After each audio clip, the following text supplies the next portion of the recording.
चोटी की आहट डरावनी कहानी। एक बार की बात है, एक छोटे से गांव में एक पुराना स्कूल था।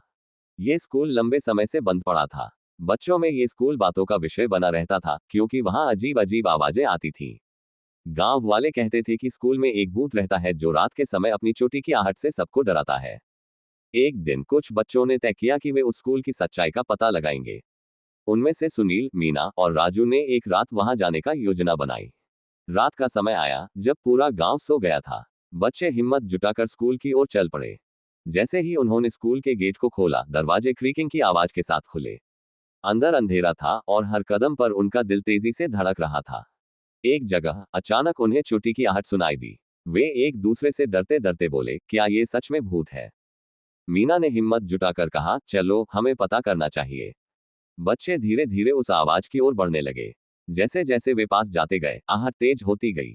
अचानक सामने एक पुरानी पेंटिंग पर उनकी नजर पड़ी। उसमें एक लड़की थी जिसके बाल बहुत लंबे और काले थे। तभी उन्हें वह चोटी की आहट फिर से सुनाई दी। राजू ने कहा, शायद यही वो लड़की है। बच्चों का दिल तेजी से धड़कने लगा। तभी अचानक एक ठंडी हवा चली और स्कूल की खिड़कियां अपने आप खुल गईं। सभी बच्चे जोर से चिल्लाए और भागने लगे, लेकिन तभी उन्हें पीछे से किसी की हंसी सुनाई दी। वो हंसी धीरे धीरे उनके करीब आती गई। बच्चे डर के मारे भागने लगे, लेकिन गेट पर पहुंचते ही पाया कि गेट बंद हो चुका था। उन्होंने देखा कि वो लड़की की पेंटिंग की आंखें चमक रही थीं। एक दूसरे का हाथ पकड़कर बच्चे चिल्लाए, हमें यहां से जाना है।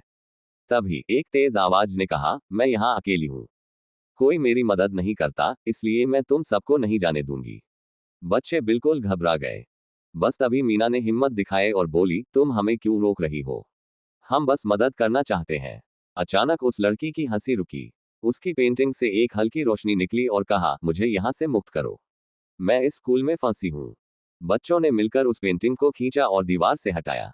जैसे ही उन्होंने पेंटिंग को हटाया, एक तेज रोशनी चारों ओर फैल गई और उस लड़की की आत्मा को शांति मिली। स्कूल की चोटी की आहट एकदम बंद हो गई और गेट अपने आप खुल गया।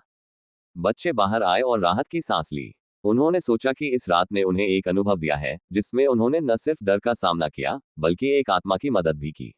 अब स्कूल का नाम सुनते ही वे उस साहसिक रात को याद करते हैं, जब उन्होंने चोटी की आहट को समाप्त कर दिया। इस प्रकार उन्होंने सीखा कि कभी कभी डर के पीछे एक कहानी होती है, और अगर हम हिम्मत रखें तो हम किसी की मदद कर सकते हैं।